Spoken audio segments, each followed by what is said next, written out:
report on the toad situation from this week.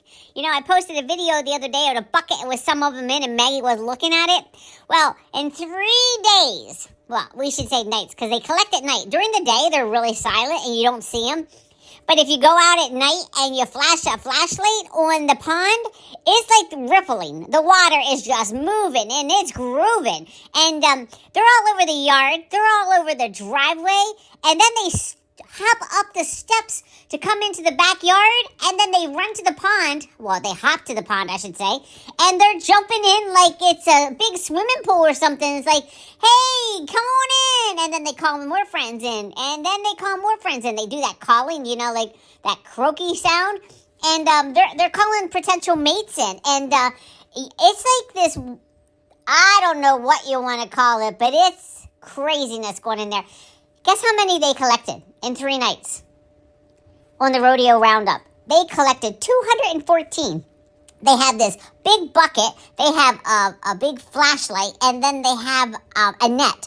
And Stan does the scooping. Mama, she spots them with the flashlight, puts the flashlight on them. Stan scoops them out, puts them in the bucket, and then when they're done, they take them on a drive in the vehicle, and they drive them pretty far away, and then they put them in a safe location so they can have all the babies they want there, and then they won't harm any people or dogs because they're not around everybody. It's a big old stream that they put them in.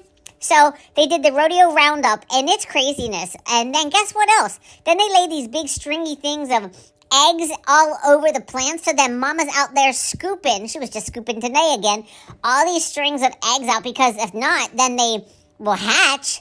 And then we have more toads and more toads. Like, they do this every year. I don't know where 214 come from. That is absolutely craziness. And they have to get them and take them away, because if not, if we lick them, then we get really sick. And Willow was notorious for licking toads. She was the biggest toad licker that you can imagine. And she'd be foaming at the mouth. Her eyes are all big and bulgy. And it just didn't stop her. The next night she'd go out and she'd lick another toad. So Mom and Stan do not want any emergencies from toads. So that's why they collect them and they safely rehome them and get them out of here.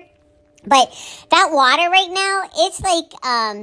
Mama said if you want to have babies and you can't just dip your toes in that water, because it must be fertile water is what we're telling you.